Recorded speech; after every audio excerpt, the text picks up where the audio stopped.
44절 말씀입니다. 우리 같이 한 목소리로 우리 힘차게 읽겠습니다. 시작.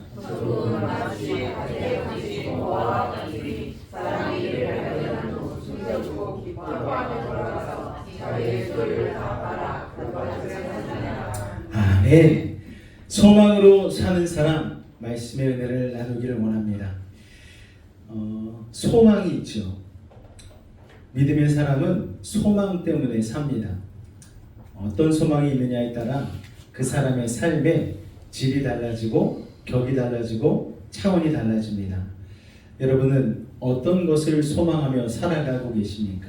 2026년 시작한 지 이제 벌써 1월 중순이 넘어가고 있는데 여러분 어떤 것을 소망하며 여러분 2026년 또 이렇게 나아가기를 원하십니까? 진정 소망으로 사는 사람이라면 이 소망의 세 단계가 있어야 될 것 같습니다. 첫 번째로 우리가 소망을 품기 위해서는요, 죽음을 내다보는 눈이 있어야 합니다. 히브리서 9장 27절 말씀에 이런 말씀이 있습니다. 한 번 죽는 것은 사람에게 정해진 것이요 그 후에는 심판이 있으리니. 죽는 것과 심판의 길을 지나칠 수 있는 사람은 아무도 없습니다. 누구나 죽고요, 죽음 후에는 누구나 심판을 받습니다. 여러분, 우리가 이것을 믿기 때문에 이 땅 가운데 살아갈 수가 있는 것이죠. 믿음을 가지고. 메멘토 모리라는 말을 아마 들어보셨을 거예요. 메멘토 모리. 메멘토 모리는요, 폼페이라는 나라가 멸망을 했습니다. 화산재에 덮여가지고 멸망을 했어요. 그런데 이제 과학자들이 고고학자들이 그 멸망한 가운데에서 발굴해낸 여러 가지 유적들이 있습니다. 그 중에 모자이크로 된 이런 그림이 있었어요. 가운데 해골이 있고 위로 양쪽 저울이 있는 추가 있습니다. 양쪽에 뭔가 걸려 있죠. 자, 뭐가 걸려 있는가 하면요, 왼쪽에는 왕관과 왕의 홀이 걸려 있고요. 그리고 왕의 옷인 자색 옷이 걸려져 있습니다. 그 반대편은 뭐가 걸려 있는가? 거지의 지팡이, 그리고 옷가지들이 걸려 있는 거예요. 자, 그리고 가운데 해골은 죽음을 의미하고, 해골 밑에 여러분 잘 안 보이시겠지만 나비가 해골을 받치고 있습니다. 이거는 영혼을 뜻하는 거거든요. 그리고 밑에 수레바퀴가 있죠. 이것은 운명의 수레바퀴입니다. 자, 이 그림이 무엇을 뜻하겠습니까, 여러분? 죽음이라는 운명의 수레바퀴 앞에서는요, 왕이나 거지나 같다는 거예요. 여러분, 이 세상에서 우리가 아무리 잘 살아도, 아무리 가난해도 죽음 앞에서는 누구나 평등하다는 것입니다. 누구나 다 죽죠. 누구나 다 죽음 이후에 심판을 받습니다. 자, 그런데 많은 사람들이 죽음에 대하여 생각하기를 참 꺼려하죠. 그런데 이 메멘토 모리란 말은 무엇인가 하면요, 죽음을 기억하라, 죽음을 생각하라, 죽음을 되새기라는 말입니다. 이 말을 언제 했는가? 로마의 개선 장군이 승리를 하고 개선문을 들어설 때에 뒤에 있는 신하에게 시킨 거예요. 메멘토 모리, 메멘토 모리. 이상하지 않아요? 전쟁에서 승리하고 온 장군이 막 개선문으로 들어가고 있는데 거기에다가 메멘토 모리를 외치게 한 거예요. 왜요? 교만해지지 말라고. 지금 이 전쟁에서 당신은 승리했지만 당신도 언젠간 죽습니다. 당신도 언젠간 죽습니다. 참 지혜로운 장군인 것 같아요. 개선장군으로서 들어가면서 사람들은 이 장군에 대해서 영광을 돌리고 있죠. 전쟁에서 승리한 장군이여 영광 받소서, 막 영광 돌리고 있는데 그 장군 바로 뒤에서 가장 잘 들리는 자리에서 한 신하를 시켜서 메멘토 모리를 외치게 한 거예요. 왜냐? 죽음을 생각하고 있어야만 지혜로울 수가 있거든요. 죽음을 생각하고 있어야만 정말 중요한 것을 붙들 수가 있거든요. 그 개선장군으로서 이긴 그 순간에도 장군은 지금의 영광이 아닌 다음의 싸움을 생각하고 다음의 삶을 생각한 것입니다. 참 지혜로운 장군이 아닐 수 없습니다. 여러분, 그런데 많은 사람이 죽음에 대하여 생각하기를 꺼려하는 거예요. 죽는 거 생각만 해도 너무 싫어. 생각을 안 하려고 하죠. 그리고 막상 살다 보면 우리는 마치 영원히 살 것처럼 이 세상을 살아가지 않습니까, 여러분? 그러나 우리 그리스도인들은요, 자신의 죽음을 생각해 봐야 됩니다. 직시할 수 있어야 돼요. 예전에 우리가 제자 모임 할 때에 한번 유언장을 써가지고 와보십시오 한 적이 있어요. 그랬더니 여러분이 이제 유언장을 써가지고 와서 이렇게 나눴는데, 근데 너무 웃겼던 게 우리 박종미 권사님은 내 재산은 누구한테 주고 막 이걸 막 써오셨더라고요. 그래서 너무 웃겨가지고 우리 김영근 안실사님은 아들에게 당부하는 말 이렇게 해가지고 써가지고 오셨고, 참 죽음을 앞두고서는 정말 가장 중요한 것이 무엇인지를 생각해 보게 되는 것 같습니다. 그런데 평소에 사람들은요, 내 인생에서 소중한 것이 무엇인지를 잘 생각해 보지 않아요. 그냥 오늘 행복하면 좋다, 그냥 오늘만 잘 살고 잘 먹고 오늘 즐겁게 살면 된다라는 생각만 하고 살아갑니다. 그러나 실제로 우리에게 무엇이 가장 소중한 것인지를 알게 될 때는 언제인가? 바로 장례식에 갔을 때, 친구의 죽음을 간접적으로 느꼈을 때에 우리가 나의 죽음에 대해서도 생각하게 되는 것이죠. 여러분, 누가복음 12장 16절에서 20절 말씀 가운데 보면은요, 한 어리석은 부자에 대한 이야기가 나옵니다. 제가 예전에도 설교하면서 말씀드렸지만 어리석은과 부자는 참 어울리지 않는 단어예요. 그런데 이 부자는 왜 어리석었는가? 자기가 죽지 않을 것처럼 행동했기 때문입니다. 풍년이에요. 그런데 이 부자는 생각하기를 왜 풍년이 왔는지를 생각하지 않았어요. 왜 나에게 풍년이 왔지? 이 풍년은 누가 주신 거지? 이런 걸 생각하지 않고 눈앞에 보이는 풍년만 생각했어요. 그래서 풍년이 왔을 때 뭐라고 합니까? 17절에 보니까 심중에 생각하여 이르되 내가 곡식 쌓아둘 곳이 없으니 어찌할까 하고, 내 곳간을 크게 지을 생각만 했어요. 그리고 내 물건들을 거기에다 내가 쌓아두겠다. 그리고 나서 19절에 뭐라고 얘기합니까? 우리 19절 같이 한번 읽어볼까요? 시작! 또 내가 내 영혼에게 이르되 영혼아, 여러 해 쓸 물건을 많이 쌓아두었으니 평안히 쉬고 먹고 마시고 즐거워하자 하리라 하되, 여러분, 내 영혼에게 왜 말한다는 것은 진심으로 말하는 것 아니겠습니까? 내 영혼에게 진심으로 얘기하는 게 먹자, 마시자, 즐기자, 부어라, 마셔라, 즐겨라 이거밖에 안 하는 거예요. 지금을 살아가는 세상 사람들과 다를 바가 없죠. 그런데 20절에 하나님이 짜잔 하고 나타나셔가지고 말씀합니다. 어리석은 자요, 오늘 밤에 내 영혼을 도로 찾으리니 그러면 내 준비한 것이 누구의 것이 되겠느냐. 여러분, 죽음은요, 모든 것을 다 제로가 되게 만듭니다. 제자리로 갖다 놓는 것이죠. 여러분, 여기서 나오는 부자가 어리석은 이유가 뭡니까? 한 가지 이유, 죽음을 생각하지 않았다는 것입니다. 여러분, 1950년대 강원도 어느 깊은 산골에 상수라는 아이가 살았어요. 이 상수라는 아이는요, 큰 아버지로부터 노란 고무신 한 켤레를 선물을 받았습니다. 1950년대니까 얼마나 오래전 일입니까? 지금으로부터 76년 전 이야기입니다. 노란 고무신을 선물을 받았는데 너무 좋은 거예요. 아니, 그 전까지만 해도 하얀 고무신밖에 없었는데 1950년 되면 6.25 시절 아닙니까? 그 시절에 샛노란 고무신을 받으니까 이게 너무 귀해가지고 신지도 않고 손에다가 들고 다니고 품에다 품고 다니는 거예요. 그런데 어느 날 먼지가 묻었는지 개울에서 고무신을 닦다가 그만 한 켤레를 떨어뜨리고 말았어요. 한 짝을. 그래가지고 이 고무신은 또 물속에 가라앉지도 않고 물에 둥둥 떠가지 않습니까? 물살을 타고 떠내려가는 거를 무작정 따라갔어요. 왜냐하면 너무나 소중한 고무신이기 때문에. 얼마나 오랫동안 고무신을 따라갔는지, 몇 시간을 걸어갔는지 모르겠습니다. 상수는 결국 길을 잃고 말았고요, 집으로 돌아갈 수가 없었습니다. 졸지에 고아 아닌 고아 상태가 되어버리고 말았어요. 그리고 나서 집으로 돌아오지 못한 채 한많은 세월을 살게 되었습니다. 어느덧 세월이 흘러서 노인이 된 상수는요, 이산가족 찾기라는 TV 프로그램에 나가게 되었습니다. 그 프로그램에 나와서 굵은 눈물을 흘리면서 그때의 상황을 얘기하는 거예요. 내가 노란 고무신의 선물을 받았는데 개울가에 떨어뜨렸는데 흘러가서 따라가다 보니까 집도 잃고 절도 잃고 다 잃어버리게 됐다고.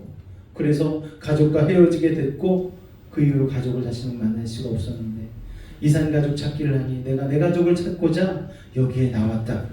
그러면서 눈물을 흘리는 거예요. 그런데 TV에 얼굴을 알아본 거예요. 여러분. 그래가지고 찾았습니다. 그런데 가족과 다시 만나기는 만났는데 어머니는 자기를 잃어버리고 난 뒤 얼마 안 돼서 돌아가셨고 늙은 아버지는 오래전부터 치매를 앓아서 50여 년 만에 만난 자식을 알아보지도 못하고. 여러분, 이 상술한 아이는, 상술한 사람은, 이 상술한 할아버지는요, 고무신 한 짝에 자기의 인생을 송두리째 날려버린 것이죠. 여러분, 그런데 우리가 이렇게 의미 없는 인생을 사는 이들이 너무나 많다라는 거예요.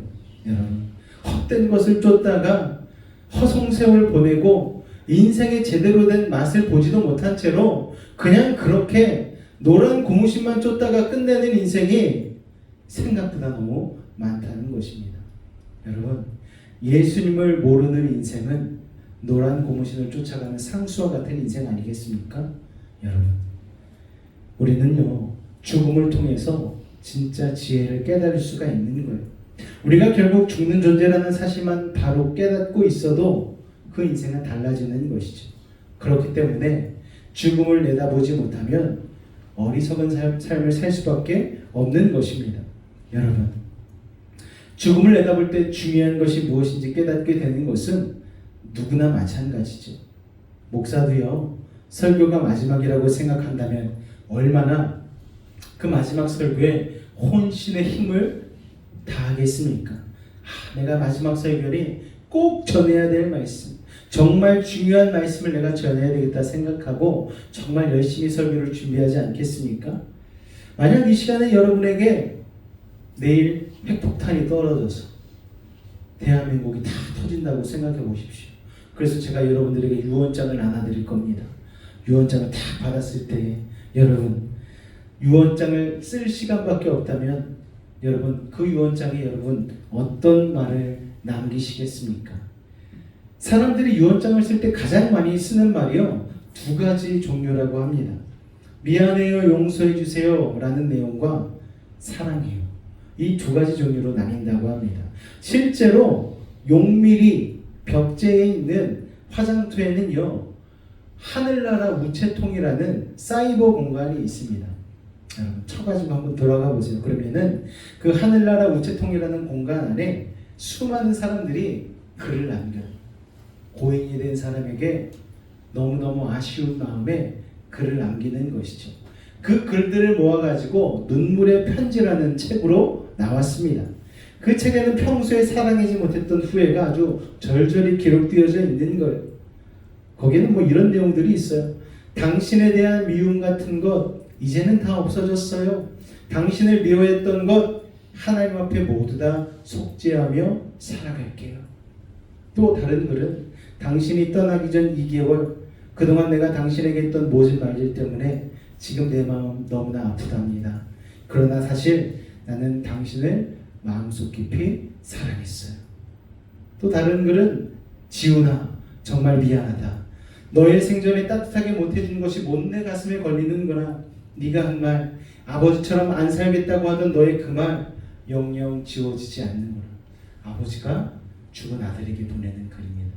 여러분, 이처럼 정말 소중하고 가치 있는 것을 우리는 죽음에 이르러서야 깨닫게 된다는 것, 이게 여러분 얼마나 안타까운 일인지 모릅니다. 그러나 그리스도인은요, 죽음을 내다보는 삶을 사는 사람인 줄로 믿습니다. 할렐루야. 여러분, 그리스도인들은 죽음을 내다보는 삶을 통하여서 어리석은 부자 같은 삶이 아닌, 고무신을 잃어버린 상수와 같은 삶이 아닌 소망의 눈을 뜨게 되는 줄로 믿으시기 바랍니다. 아까 우리가 읽었던 히브리서 9장 27절 말씀, 한 번 죽는 것은 사람에게 정해진 것이요 그 후에는 심판이 있으리니. 여러분은 마땅히 다가올 죽음을 어떤 모습으로 맞이하시겠습니까?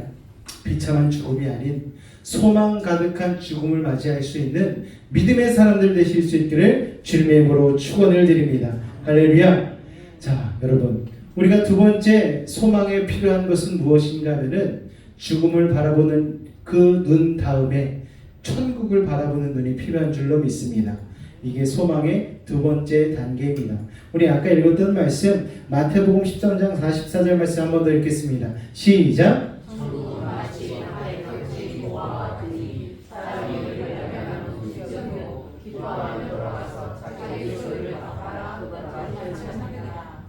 우리가 예수님을 믿고 받은 복 중에 가장 귀한 것은 바로 천국을 소망하게 된 것입니다. 여러분, 그리스도인들에게 죽는 것이 복인 이유는 무엇입니까? 죽어서 하나님 나라 천국에 가기 때문이죠. 그런데 안타까운 사실이 있어요. 천국을 죽어서 가는 나라라고만 생각을 하는 것입니다. 여러분, 교회 다니는 사람들에게 천국 가기를 축복합니다 라고 말하면 모두 아멘 합니다. 그러나 지금 당장 천국 가시기 바랍니다 이러면 기분이 막 나빠요. 막. 그렇지 않습니까 여러분? 그렇게 천국이 좋은데 지금 갑시다 그러면 조금 있다가 아직 할 일이 있다고, 장가도 가야 되고 시집도 가야 되고 내가 아직 취업도 해야 되고 대학도 가야 되고 뭐 이런 거를 얘기하는 것이죠. 여러분, 지금 살고 있는 집보다 더 크고 좋은 집으로 당장 이사 가라고 한다면, 아니면은 지금 다니는 학교보다 더 좋은 학교로, 아니면 더 좋은 직장으로 이직해주고 옮겨줄 수만 있다라면 여러분, 우리는 그걸 다 복이라고 생각할 거예요. 여러분, 그런데 왜 지금 당장 천국 가라는 말은 저주라고 생각을 합니까? 여러분, 실제로는 천국에 대한 소망을 가지고 있지 않은 것인지 모르겠습니다. 자, 예수님께서는요, 천국을 소유한 사람의 심정을 이 마태복음 13장에서 마치 밭에 감추인 보화를 발견한 농부의 심정과 같다고 말씀하고 계셔요. 자, 농부가 자신의 재산을 다 모아가지고 팔아가지고 보화가 감추어진 밭을 샀습니다. 자신의 재산을 다 팔았는데 그는 기뻐했어요. 왜냐하면 자신이 팔고 희생한 것과는 비교할 수 없는 보화가 밭에 감추어진 것을 농부는 알고 있었기 때문이죠. 자, 이 비유에서 말하는 소망의 핵심은요, 말할 수 없는 기쁨입니다. 세상 모든 것을 다 잃어버려도 여전히 기쁜 마음이라는 거예요. 여러분, 아무리 힘들고 어려운 일이 있어도 인내할 수 있는 마음.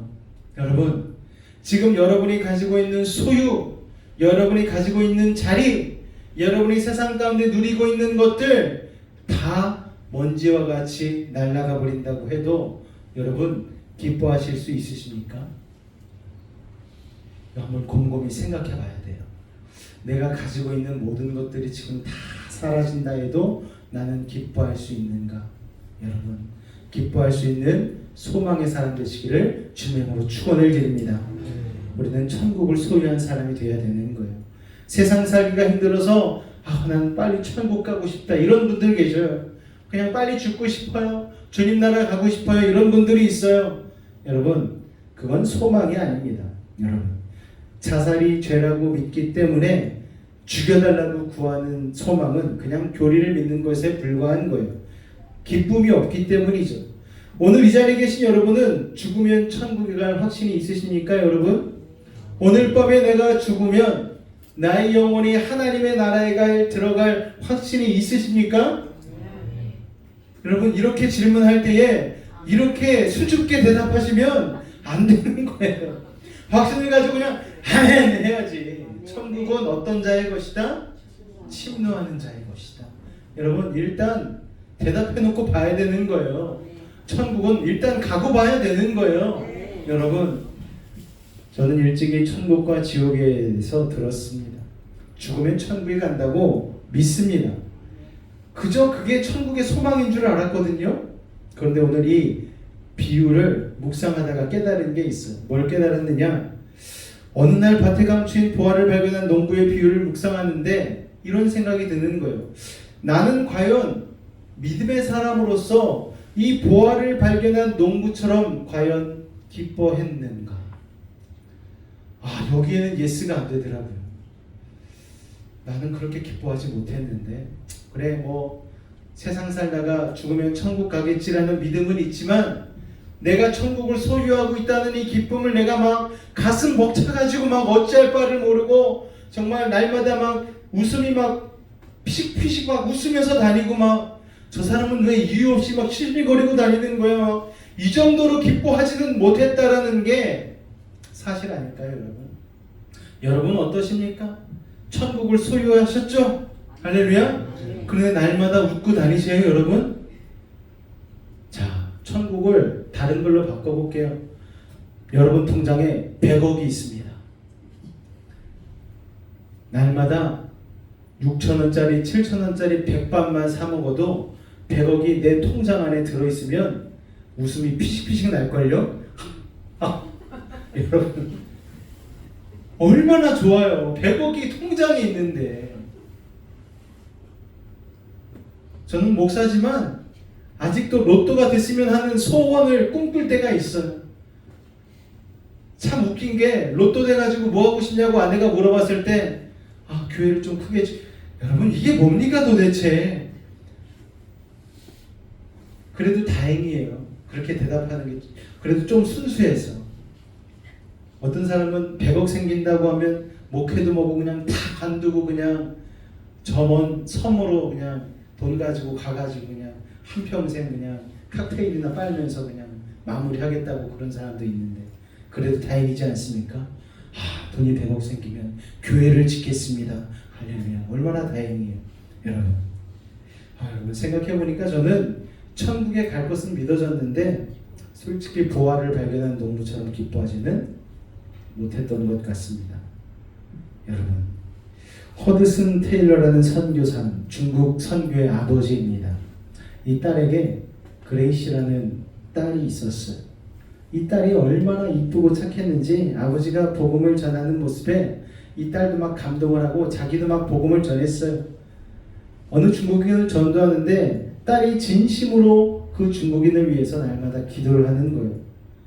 그 중국인이 복음에 대해 아무런 관심도 보이지 않는데 이 어린 그레이시라는 딸은 불쌍한 그 중국인에게 자비를 베풀고 우리 아버지가 중국인 선교사로서 그들에게 설교를 할 때에 설교할 힘을 달라고 몇 살 되지도 않은 딸이 그냥 식탁에 앉을 때마다 우리 아버지의 중국 선교를 잘할 수 있도록 설교 잘할 수 있도록 하나님 고사리 같은 손을 탁 모으고 기도하니까 이 아버지가 식탁에 앉을 때마다 기도할 때마다 얼마나 기뻤겠습니까? 날마다 감동받는 거예요. 그런데 이 딸이요 8살밖에 안 됐는데 풍토병으로 말미암아 세상을 뜨고 말았습니다. 아버지 허드슨 테일러는 너무나 마음이 아팠어요. 그런데 영국 친구에게 이런 편지의 내용을 보냈습니다. 사랑하는 형제요, 주님이 그분의 품이라는 더 순수한 곳에서 꽃을 피우게 하시려고 우리 예쁜 그레이시를 데려갔네. 물론 마음이 너무 아프네. 하지만 소리 높여 찬양하세요. 우리 예수님이 모든 것을 아름답게 마무리하셨네. 정원사가 오셔서 장미를 따가셨네. 여러분, 이 허드슨 테일러라는 선교사는요 딸을 잃은 슬픔 중에도 주님을 찬양했습니다. 왜냐? 천국에 대한 소망이 있었기 때문입니다. 여러분, 예수님을 영접한 사람들은 밭에 감추인 보화를 발견한 농부와 같아야 되는 것입니다. 그런데도 보화를 발견한 농부처럼 기뻐하지 못하고 세상살이에 힘들고 찌들어서 여전히 괴로워하고 원망하고 힘들어하고 살 때가 얼마나 많이 있습니까? 상황이 어려운 근심하고 답답해하죠. 히브리서 2장 15절에 예수님께서 오신 것은 왜 오셨는지에 대해서 말씀하고 있는데요. 같이 한번 읽어보겠습니다. 시작! 또 죽기를 무서워함으로 한평생 매여 종노릇하는 모든 자들을 모아주려 하시니. 죽음을 두려워하는 자들. 어떤 자들이 죽음을 두려워합니까? 천국 소망이 없는 자들이 죽음을 두려워하죠. 마귀가 올가맨 자들이죠. 그런 자들을 해방시켜 주기 위해서, 그 묶임에서 놓아주기 위해서 예수님께서 이 땅 가운데 오셨다라는 거예요. 여러분, 하나님 나라가 있다는 것을 아는 순간 죽음에 매여서 살 사람은 아무도 없습니다. 소망의 눈이 열리면 근심, 괴로움, 답답함이 사라져 버리는 거예요. 가치 판단의 기준이 달라지고 새로운 시각으로 세상을 바라보게 되는 것입니다. 하나님께서 여러분 왜 우리에게 천국의 소망을 주시는 걸까요? 세상을 다른 관점으로 살라는 것입니다. 천국을 바라보는 눈이 열리면 세상을 바라보는 관점이 달라지는 거예요. 거리를 걷다 보면 여러분 굉장히 높은 건물들이나 그런 것들이 눈에 들어오지 않습니까? 그런데 비행기를 타고 높이 올라가면은 이게 아무 의미가 없어지는 것이죠. 그냥 평지로 보이는 것입니다. 여러분, 천국의 시선으로 보면 큰 집이나 초가집이나 똑같은 거예요. 천국의 시각으로 보면 가난한 자나 부자나 다르지 않다라는 것입니다. 잘생긴 자나 못생긴 자나 100m 밖에서 보면 여러분 박보검이나 저랑 별 차이가 없어요. 왜 웃으시죠?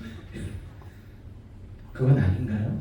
좀 길이 차이는 있을지 모르겠지만 1000m로 바꿀게요. 그러면 차이가 있으니까 여러분 없습니다. 예, 아유 할렐루야 감사해요. 자, 하나님의 나라에서 바라보면 세상에 우리가 가치 있게 여기는 것들은 아무런 차이가 없다라는 거예요. 여러분, 천국을 바라보는 눈이 열리면 그래서 잘 산다는 개념도 달라지는 거죠.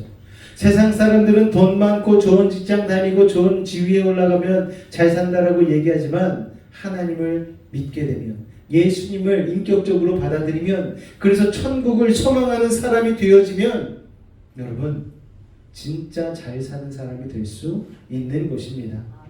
저는 이 자리에 계신 우리 베이직 가족 여러분들이 진짜 잘 사셨으면 좋겠어요. 세상 풍파에도 여유 있는 웃음을 지을 수 있는, 힘들고 어려워도 믿음으로 기도할 수 있는, 어떠한 상황 가운데서도 여러분의 예배를 지킬 수 있는 믿음의 사람들이 되시기를 주님의 이름으로 축원을 드립니다. 여러분, 천국은 꼭 죽어서 가는 곳이 아닙니다. 우리가 예수님을 영접하는 순간 우리는요 시각이 바뀌는 거예요. 하나님 나라의 백성의 삶을 그 순간부터 살기 시작하는 것입니다. 여러분, 환경과 조건이 바뀌지 않아도 우리의 영혼의 눈이 예수 그리스도를 바라보게 되어지면 우리는 그때부터 진짜 행복을 누리게 되는 것입니다. 마태복음 4장 17절 같이 읽을까요? 시작!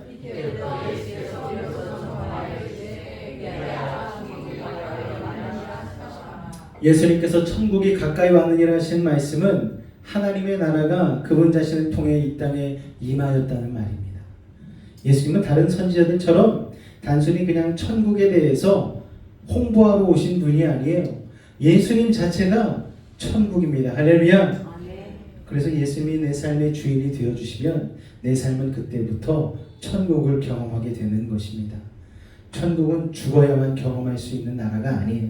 세상 살 때는 지옥같이 살다가 가는 곳이 천국이 아니란 말입니다. 여러분, 이 땅 가운데서부터 천국을 경험하다 가야지 천국에 가서 당황하지 않을 수 있는 거예요.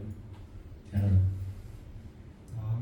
예수님께서 내 안에 계신 것을 알고 예수님이 나의 왕과 주님이 되시면 우리 마음속에 하나님의 나라가 임합니다.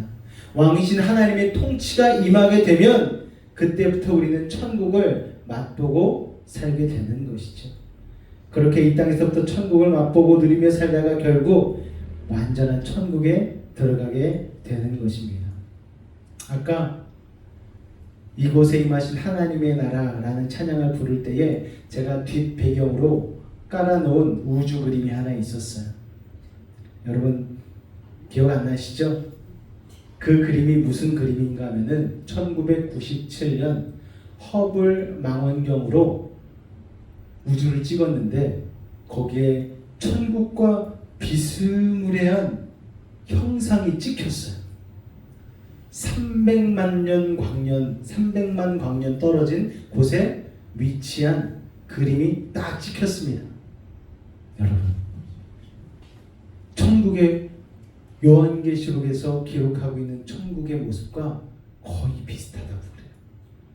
그런데 나사에서는 그거를 밝혀주고 있지 않습니다. 여러분, 어떤 교수가 이거를 찍었는데 왜 안 밝히냐? 그래서 사람들에게 그냥 공개를 해버렸어요. 여러분, 신문에도 났습니다. 그 당시에. 여러분 기억나실지 모르겠는데, 자, 여러분, 천국은 있는 것이죠. 짐 삼발라라는 목사님이요, 천국에 가고자 하는 사람들에게 이런 질문을 했습니다. 자, 우리가 이 땅에서 하나님의 인재를 경험하려고 애쓰지 않는데 왜 천국에 가려고 합니까? 우리가 지금 이곳에서 하나님의 인재를 즐거워하지 않는다면 천국은 우리에게 천국이 아닙니다.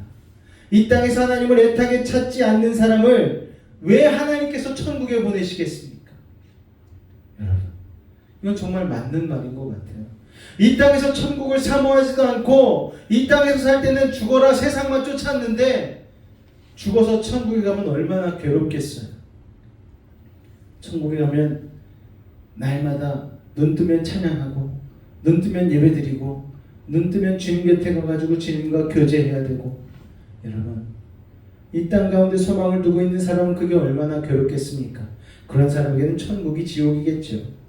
그러나 우리는 이 땅 가운데서 주님과 날마다 기도로 교제하고 예배로 교통하고 찬양으로 영광 돌리며 삶을 살다가 죽어서 천국에 가도 그냥 다음날 눈 뜨는 것처럼 일어나서 천국에 살게 되는 것.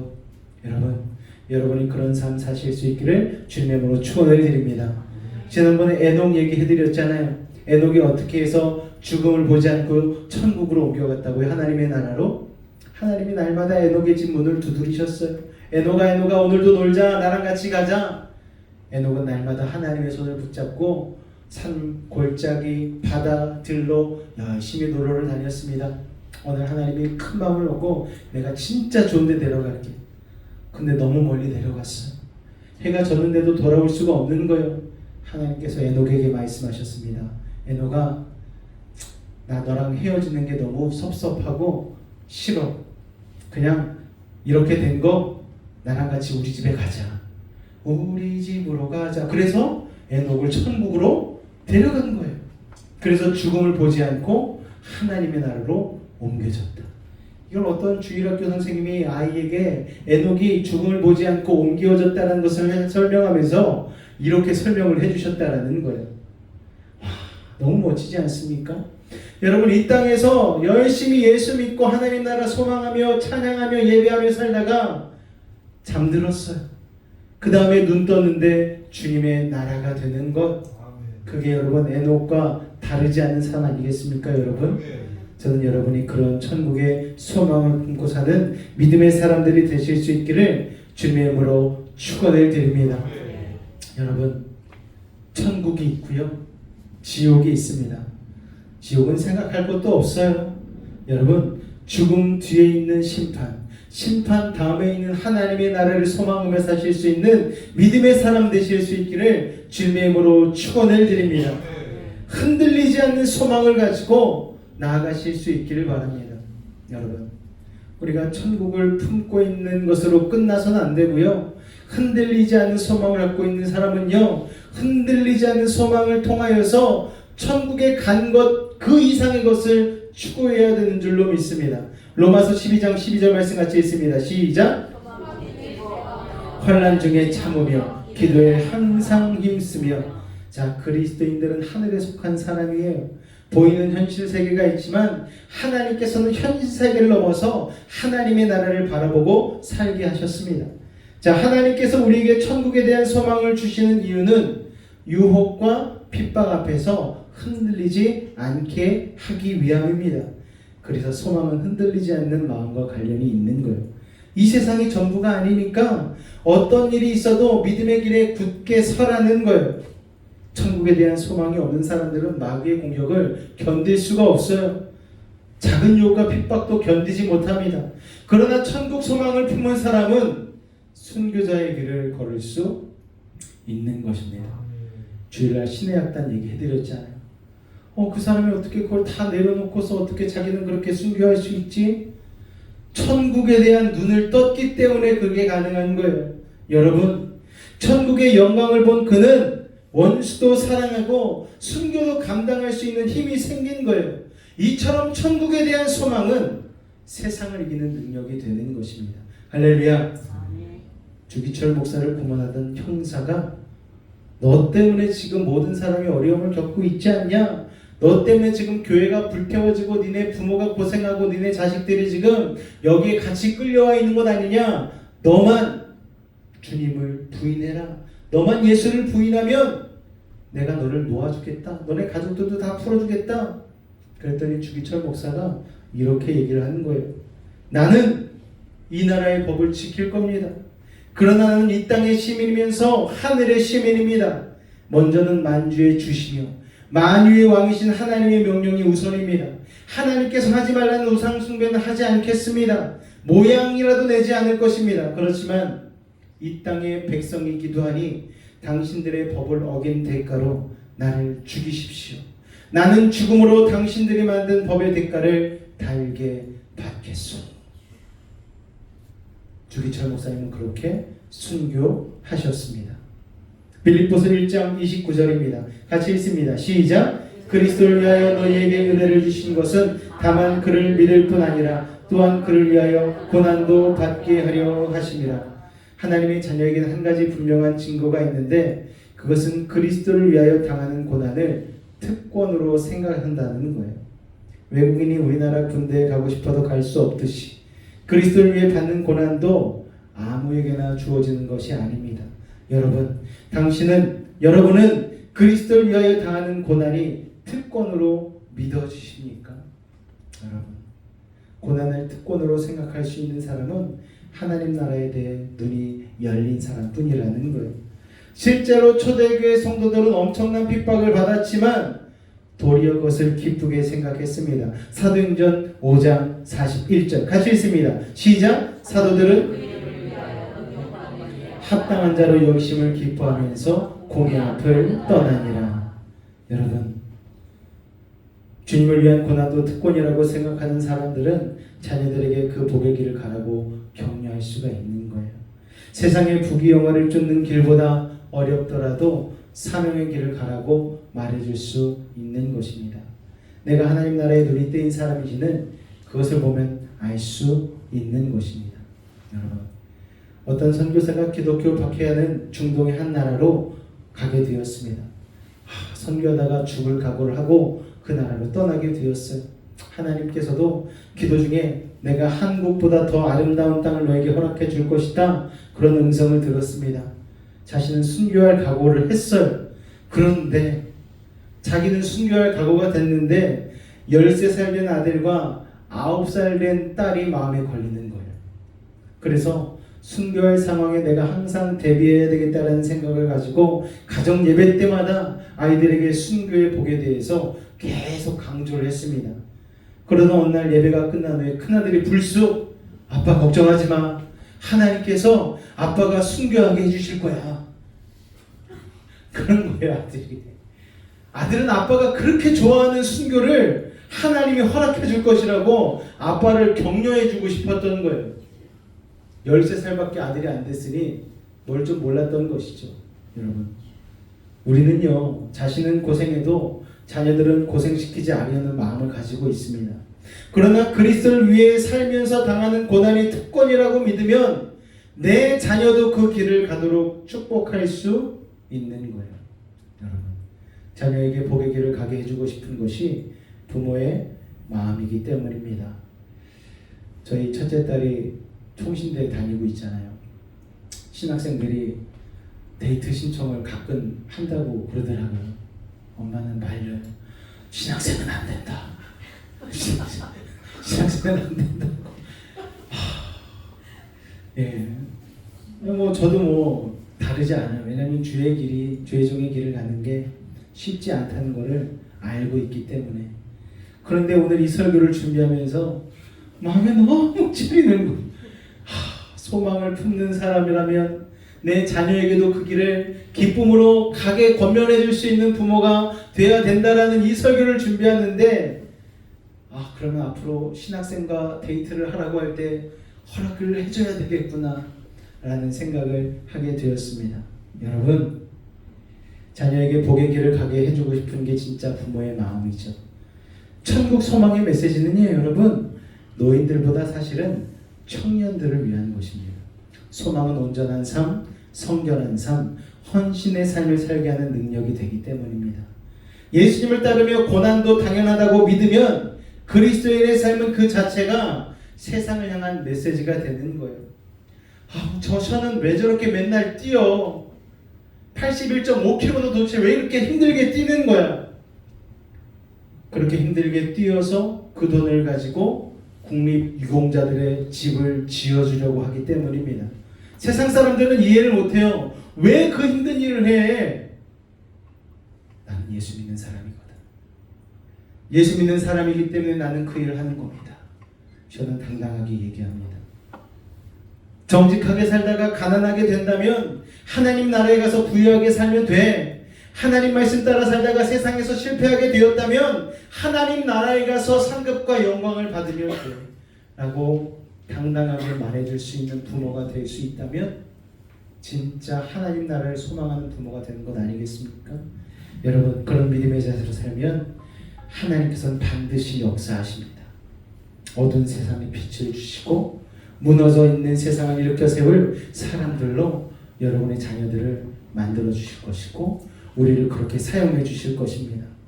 여러분, 천국의 보화를 발견한 사람은 그렇게 욕심이 없어지는 거예요.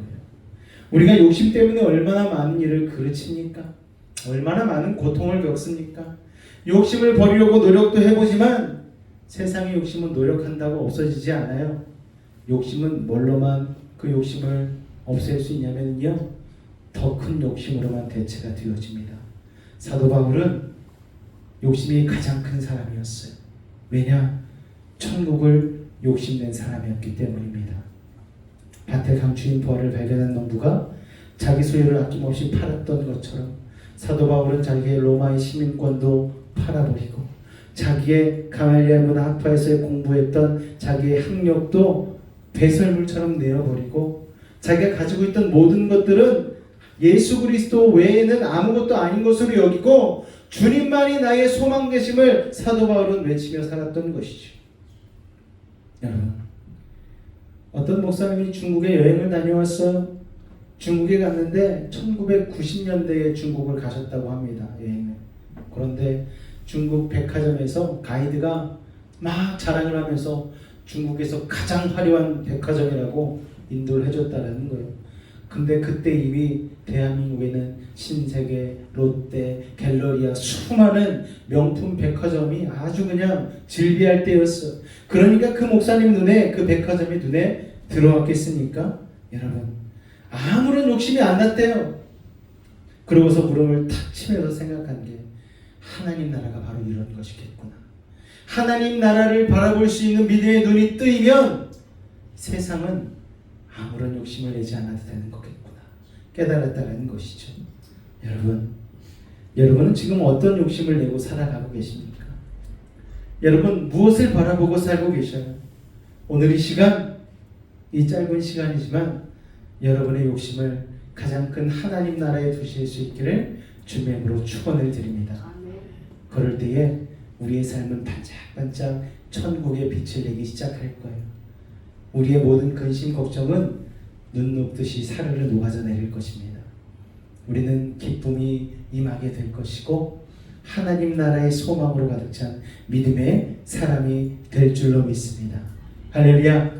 그런 삶을 살아내실 수 있는 믿음의 사람들 되실 수 있기를 주님으로 축원을 드립니다. 앞뒤자로 인사하겠습니다. 천국을 소망하는 사람이 됩시다. 인사합니다. 우리 시간 잠깐 기도하겠습니다. 사랑해 주님, 감사합니다. 천국을 소망하는 믿음의 사람이 되기를 원합니다. 아버지 하나님, 우리가 세상의 것들을 소망하다 하나님의 나라를 잃어버리고 세상 욕심에 이끌려 아버지 하나님 마음의 기쁨과 평강을 잃어버리는 삶을 살지 아니하기를 원합니다. 우리 가운데에 천국을 소망하는 믿음을 더하여 주옵소서. 주께서 함께 하심을 믿사오며 예수님의 이름으로 기도하옵나이다. 아멘.